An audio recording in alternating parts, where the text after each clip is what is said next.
Good evening, everybody, the audience. Thank you, Comrade Kai. Yeah, yeah. Now, I still remain your comrade. I know we haven't seen eye to eye for a long time, but Comrade Kai and I have come a long way together. When he joined, became a journalist. Before he even became a journalist of note, we used to go to all the drinking holes in Katutura with Comrade Guy Tekara, another guy. I don't know why he's not here. Guy Tekara, Bahurwa, we used to go to Katutura and we had a good time. And talking about leftist ideology, we shared that, in our whiskeys while we were drinking, we really hammered home a lot of those ideologies, trying to understand why this dialectical materialism, things like that, So we really had a good time, and maybe that's another book that we need to write, Kai, and I'm glad about that. And in fact, with Kai Bahura, we even worked together at the CCN. Maybe I don't know if we get time to talk about it because it's not a platform about us; it's about BC Rukoro. So thank you very much. It's good to meet again here at this high table. Comrade Kandando, Doctor, we were also together. Diebra, I don't know if I should mention that I was a class ahead of you or not, but I think it just sounds good that I was a class ahead of the former SWANU president, so it just sounds right. So Comrade Kandando also, thank you very much. Comrade Vitura, I think only came to know him after independence, but I was with his other brothers, the Siririkas, Diebra, and of course my PC here. I also only came to really know him after independence. So thank you, Comrade PC.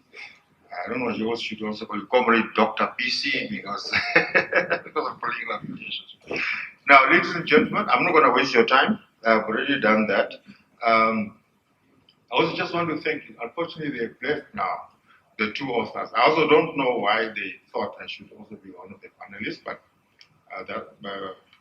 be that the case, I'm here now. But I really want to thank them for a mammoth task. This thing is mammoth. It looks easy after it's done. You say,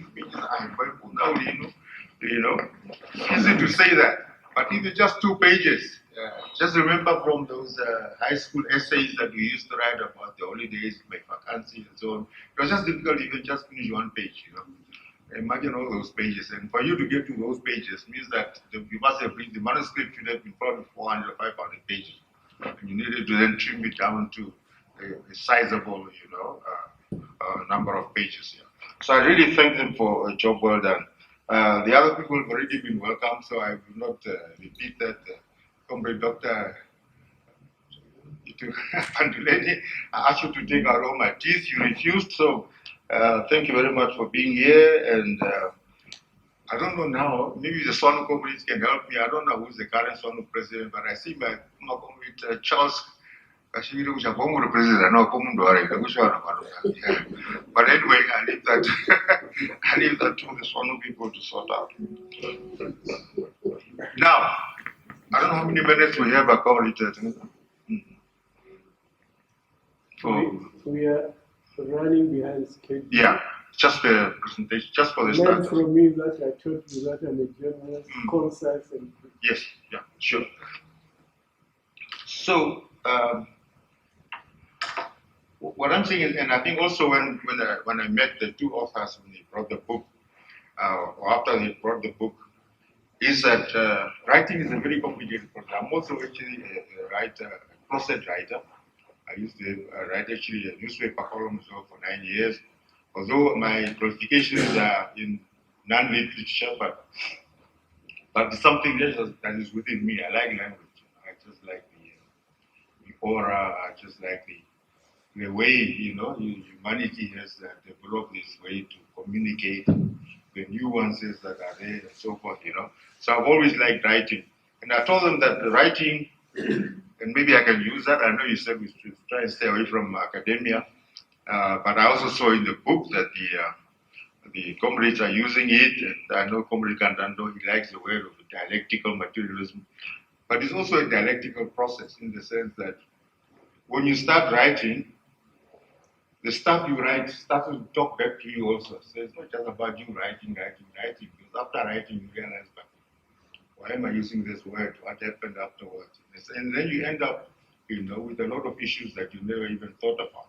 So it's a process of interaction between the writer and the material that they are writing, as a process.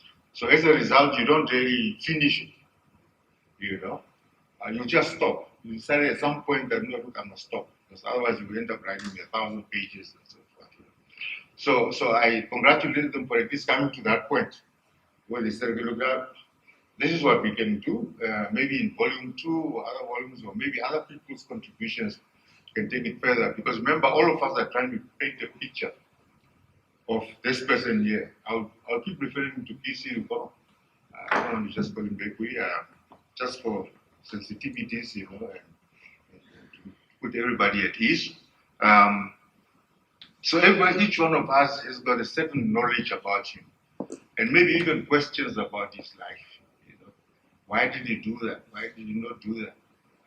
Why did he marry this person? Things like that, and those are the questions that you want to get answered. So there are some gaps in our knowledge, and so when we read a book like this, even though you're trying to figure out what the authors have written, you also want to see how the authors have, maybe without knowing about it, answered your question and actually help you fill the gaps in the book.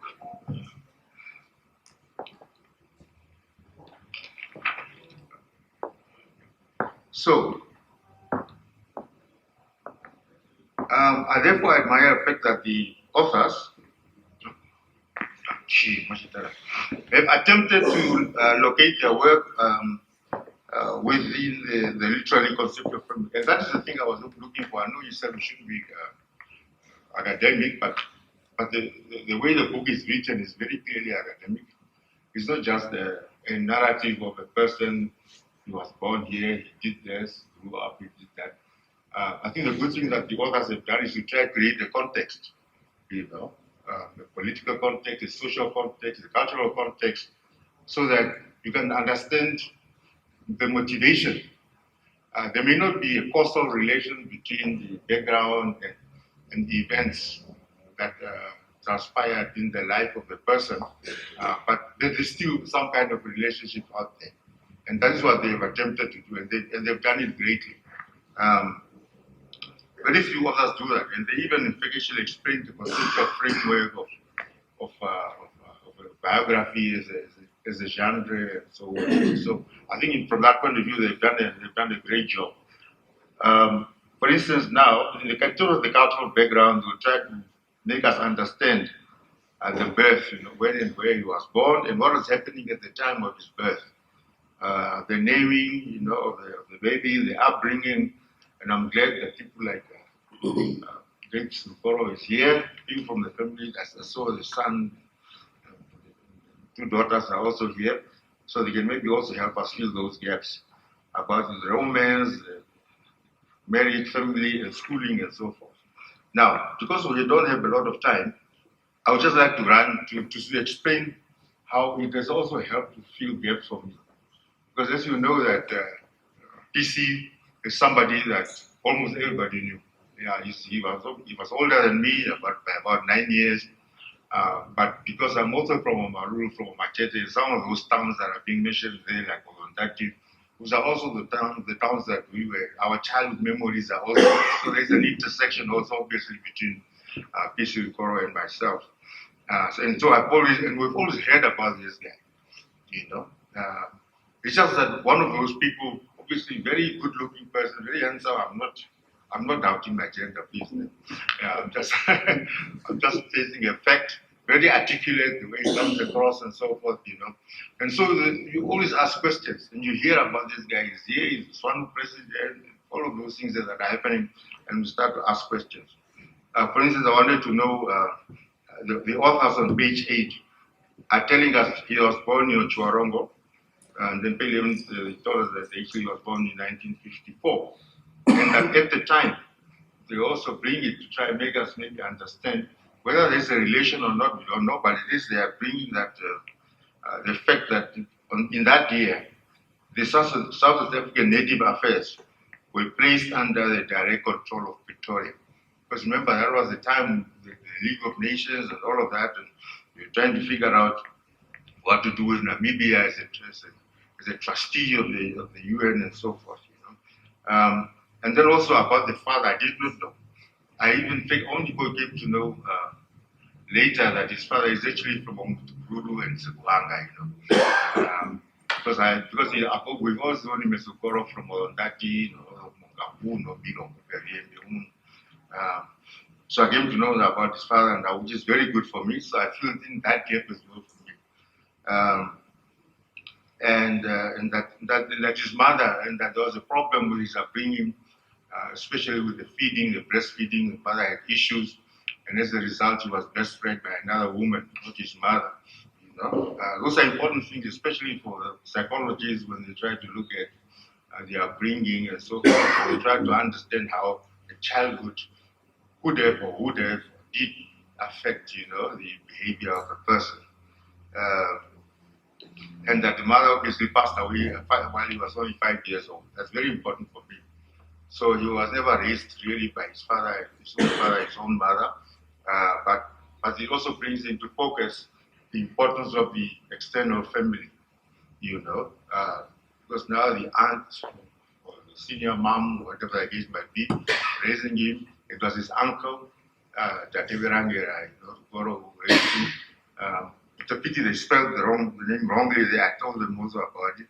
But at least now I understood how he came to be raised by Uazuva Rukoro, because that's somebody I know. And also, yes, he's the father of Uazuva, for instance. So there's also a relationship between him there and PC Rukoro. The naming, that's maybe another point. I've always wanted to understand why did he get the name Vekuii? I know what it means.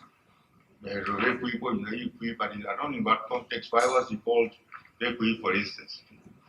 The book only tells us there on page 11 that he got the name Reinhard from the Oduano Reverend Reinhard Rukoro.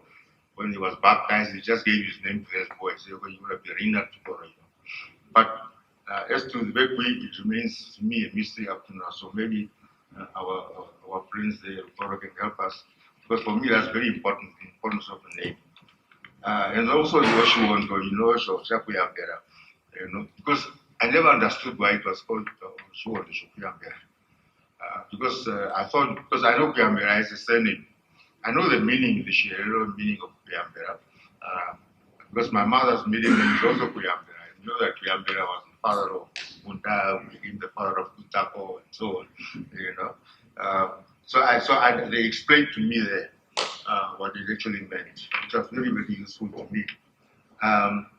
And then also the fact that he was a boxer, because he was so calm, he was such a very disciplined, collected person. So, and when I heard that he was a boxer, I could never mix the two. I was trying to figure out, there's one event there, one of the Swanu congresses, where they explained that he took off his tie. He wanted to get rolling with the punches, But then I read, on page 16, that his father was actually a street fighter. This Mr. Kuhaga, Otjiwarongo. It was one of those guys like once they start fighting, they don't stop, And if he gets beaten, say tonight, he'll go and sleep over it. Tomorrow morning, he'll come and continue with the fight. That's how they explained in the book. And that to me was very useful, because now I can understand that violent streak in him, but which he controlled very well. I think through sport and other things, he managed to really control that streak very well. And also for the Diabra people, I don't know whether you knew about it, but that Father Minsing was actually espousing liberation theology. It was the first time I actually saw in the book. I just didn't think it was a typical Catholic priest being the Catholic woman. No, okay, yeah, I see there on page 33, it says Father Minsing was promoting liberation theology, and that caught on PC Rukoro and things like that, And of course, they also tried to summarize PC Rukoro's leadership style through it being evolutionary, collective, collaborative, principled, and so forth. I would really like to end with this, then maybe we can continue further. These other people can fill in other gaps. Yes, you still got 5 minutes. I still got, oh, good. Let's keep adding 5 minutes, Kavari. I'm sorry, I was only teaching. Okay, then you still owe me a glass of whiskey.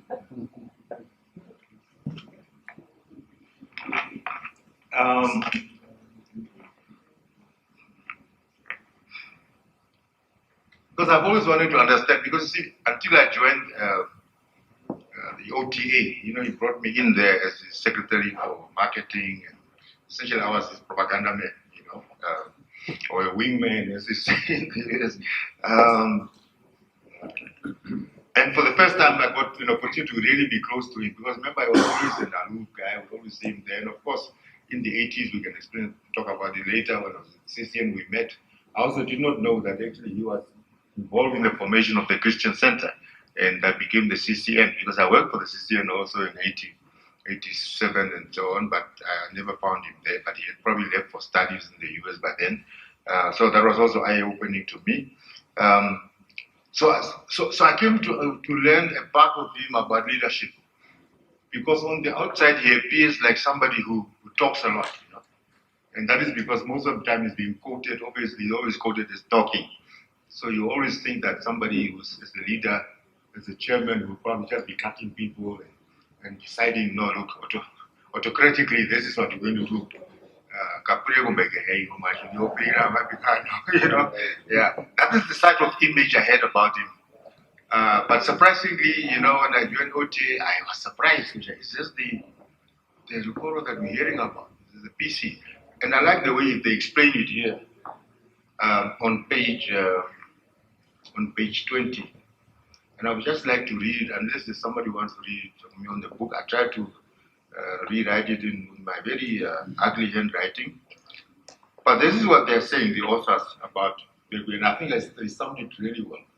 I would really like to write this out and frame it, because that really describes PC Rukoro leadership style, which is a brilliant, very brilliant description. They say he looks like a person predestined for extraordinary lifetime challenge, hidden in the looming shadow of danger that would follow him in the moonlight. Even that is very poetic, you know. He would be completely silent for an hour, completely absent in his presence. That's beautiful, you know. He's present, but he's absent, you know. And that is true. Because sometimes you wonder about this, but he's sitting there. You know. It is the art of people who listened attentively and refused the temptation of giving their opinion in the mid of a discussion unless it is of utmost necessity. Because I contrast it with myself. I'm not like that. I'm just like a pit bull, you know. I'm start attacking, you know. But when he attended or added voice to an argument, you would listen. Very important. You would listen and love his logic, which he then would complete with an emphatic emphatic tone to underline a calculated, firm, for my finality, sorry, the firm finality, I cannot even read my own, a finality of the decision. And then everybody would leave as a party to the resolution of the argument. Yeah, you know. Yeah. So this is key. All these people sitting with and talking to with different opinions and so on, he would not reveal his hand, you know, as they say. He would just listen to everybody. And that's very good. That's really, for me, that's one of the things I've always been praying for, you know. The prayer has not been heard yet.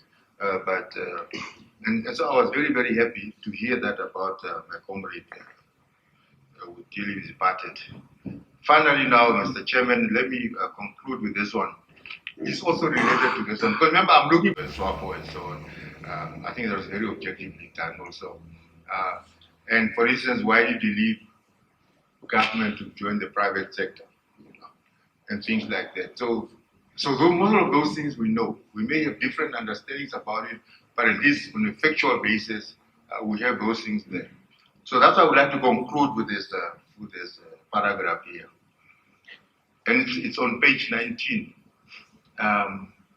It's also another romantic piece.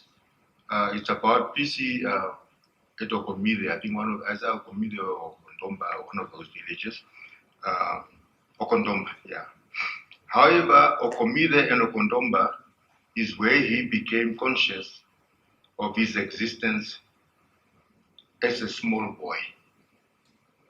These are the places where he would sit outside the house at night and watch the stars in the wide open sky that seemed to carry a message for him.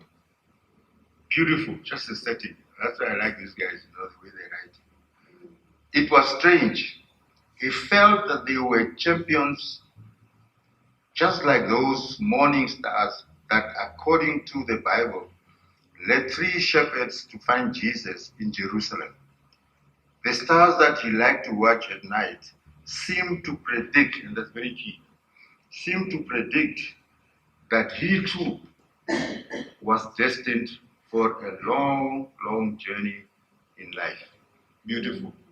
Complete authors, beautiful, well done. I found my answer to